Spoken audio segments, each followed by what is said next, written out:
Hi, my name is Craig, and today I'm going to be making deep fried Oreos with pancake mix. The ingredients that you will need: 2 teaspoons of vegetable oil. I've already put it in the bowl. 1 egg, half a cup of milk, 1 cup of pancake mix, and of course, Oreo cookies. Then want to crack the egg.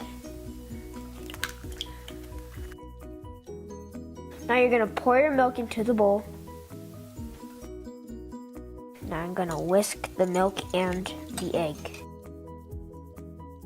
Now pour your pancake mix in and stir it.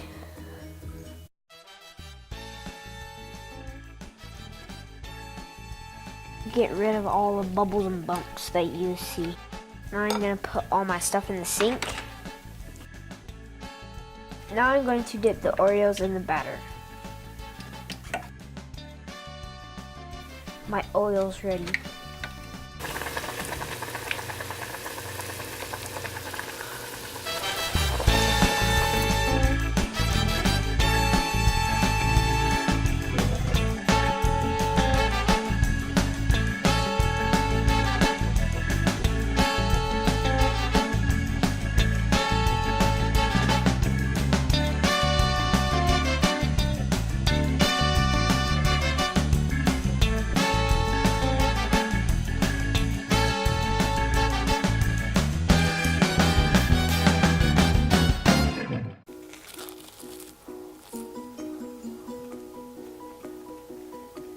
Is it good? Yeah.